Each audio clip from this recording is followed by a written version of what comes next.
You'd be surprised how hard it actually is to find a dandelion. I literally spent an hour in my car looking for a few dandelions. Hopefully you guys have an easier time. It was so much easier when I was a kid just because I feel like they were everywhere.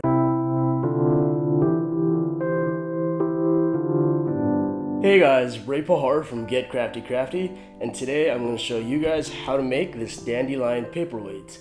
I saw this on Pinterest a few weeks back and I really wanted to make it, so today we're going to be working with this.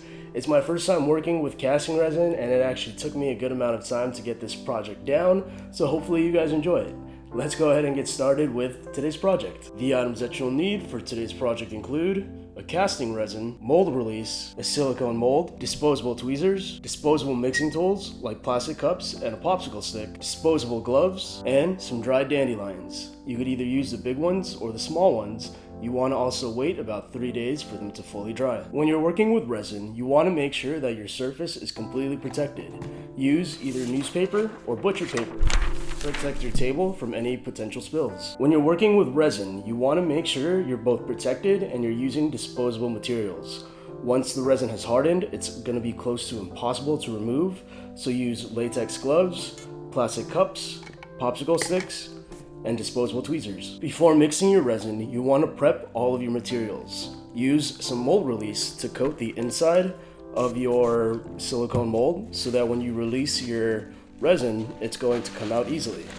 If needed, use tin foil to create a base for your silicone mold, so when you fill it with resin, the bottom will stay round. Carefully pick a few dandelions that you want to cast in your resin.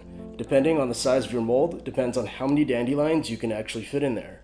You don't want to overcrowd it, because if you do that, you might lose some of the detail and the dandelions might actually move around. For today's project, I'm going to choose 4 dandelions. Once you've prepped all of your materials, the last thing you're going to prep is your resin. Depending on the directions on your box, you're going to mix them into 2 different cups and then mix them together. Make sure you follow the directions on your individual resin packets, because each one actually varies as you mix it. When you're mixing your resin, you want to make sure you've read all of the instructions on the packet. You're working in a well-ventilated area, and if you need the help of an adult, make sure you ask for it. You want to work fast and carefully when you're mixing and pouring your resin. Carefully pour it into your mold. Using your tweezers, you want to carefully submerge your dandelions into your resin. Once it's in there, do not pull it out so that you don't create any bubbles in your resin.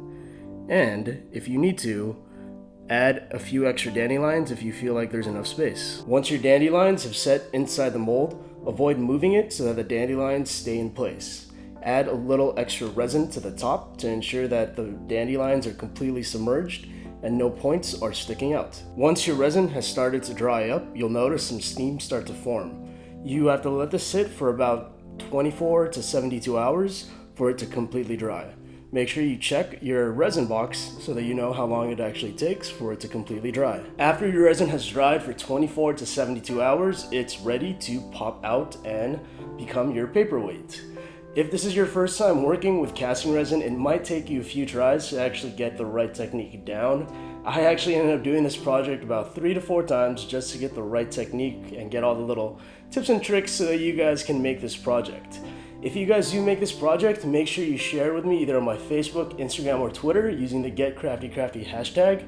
And another little tip and trick is, I found when you're making these paperweights, it's better to just use the small and the big dandelions just because they don't hold as much moisture even after they've dried compared to a dried flower. With this paperweight, I used a dried flower and some small baby's breath, and it actually didn't turn out as cool as any of the other ones, just because the small amount of moisture that was inside the flower ended up reacting really badly to the resin and ended up bubbling and not really turning out into a cool little paperweight. So make sure you just use dandelions for this project. Lately, during the summer, I've been making a lot more projects and I ended up having all these extra things and I don't really know what to do with them, so I'm deciding to do a lot more giveaways. For this giveaway, if you guys are interested in winning one of 3 paperweights, you guys, all you have to do is subscribe to the channel, like this video, and in the comment section below, tell me what your favorite type of flower is. I'm going to choose 3 winners and let you guys know in a future video if you end up winning the paperweights. Other than that, thanks again for watching Get Crafty Crafty. See you next time and stay crafty.